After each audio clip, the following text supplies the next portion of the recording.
What is going on, Jet fans? Matt O'Leary back with another video. Today we're going to talk about Dan Graziano of ESPN having a report saying that the Jets are one of the teams interested in trading up for the #1 pick in the NFL draft. So the Jets need a quarterback, and one of the routes that they could go is drafting a quarterback. And we've spent a lot of time talking about the New York Jets taking a quarterback on day 2 or day 3. There's a video earlier this week that I made on Will Howard, but talking about him as a potential option for the Jets.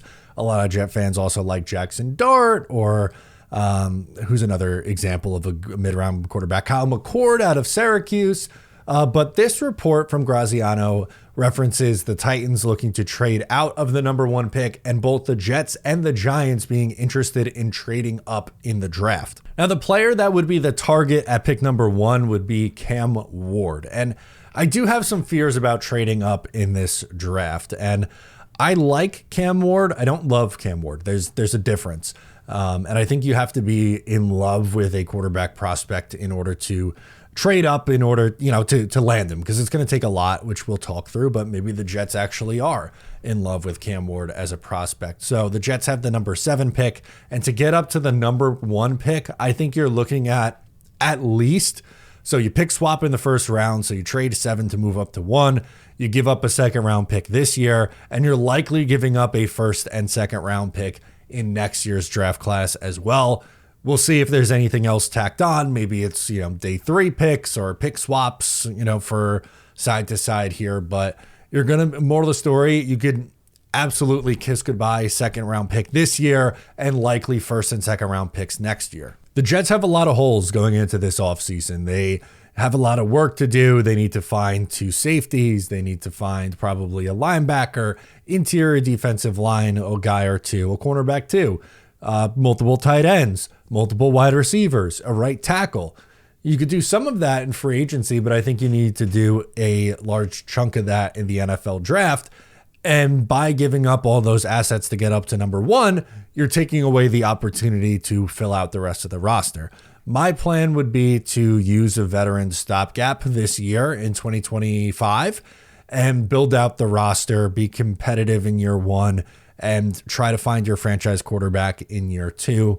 But if the Jets were to go this route, they are, I don't want to say mortgaging their future, but they are providing future assets to move up and get one guy in particular. Although, we got to say it, it's the most important position in the sport. At the Combine, Cam Ward did meet with the New York Jets. He met Aaron Glenn, and here's what he had to say on speaking with the Jets. Be elite, especially with the receiver core they have, the defense they have. Being able to talk with their head coach for the first time was exciting. And so, I think the Jets are, not too far off. Maybe a couple pieces. I'm just hoping I can be one of them. So let's go through the pros and cons of his game. The pros, he's an improviser. He can make things happen when the play begins to break down. He's a bit of a gunslinger, which can be looked at as either a good thing or a bad thing. You could put it in the good for like the Brett Favre or Patrick Mahomes, or to Josh Allen for a little bit of a lesser extent. He's not afraid to take chances. He creates a lot of explosive plays with his legs. His teammates love him. Like, if you want to talk about whether or not he's a leader in this draft class, like, no one's going to ever deny Cam Ward's leadership ability. So from that aspect that, Aaron Glenn talks about a lot, winning and leader, I think Cam Ward hits at least the leadership bill in that department. On the poor side, I think he takes a lot of chances, which goes back to the gunslinger mentality, and ball security. He had a lot of fumbles this year, so that's something that's going to need to improve at the next level. He's a 3-year starter, 2 at Washington State. This past year at Miami, he had a monster statistical season at Miami a year ago, 4,319 yards, 39 passing touchdowns, 7 interceptions. His 9.5 yards per attempt really pop off the page, 204 rushing yards to go along with it, and 4 rushing touchdowns. Here's how he compared to some of the other big name quarterbacks in the class on turnover worthy plays. So 3.3%. The only 2 quarterbacks with more was Quinn Ewers at 4.0. Kyle McCord was at 3.5. Will Howard in a similar tier at 3.1. Milroe 2.5. Dart 2.2. Gabriel 1.6. And Sanders the lowest at 1.3%.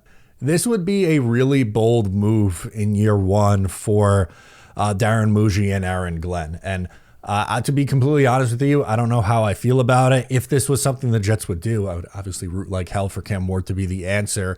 And I do think there's a chance that he can be a good quarterback at the next level. This isn't necessarily a knock on Ward in particular. I just so happen to prefer the 2026 quarterback class, and I worry about all you would have to trade up to get him. If the Jets were picking in a spot where they didn't have to give up any additional capital and were able to draft Cam Ward, it's a little bit of a different story. I think you could have a much more nuanced conversation about whether the Jets should take him or not. I am not in team trade up for a quarterback this year, to be honest with you. But if this is something that the Jets would do, you got to love the prospect. You got to love the state of the roster in order to do that. I think it's very risky. But again, like if it's something that they do, then you got to root like hell for Cam Ward to be the answer at the quarterback spot. I don't know. Again, I don't know if this is something that I would do, but I want to hear from you in the comments. Do you think that the Jets should trade up for Cam Ward? Do you think he's the answer for the New York Jets and their quarterback problem in 2025 and beyond? Let me know in the comments. I'm Matt O'Leary. Subscribe if you're new, and I'll catch you next time.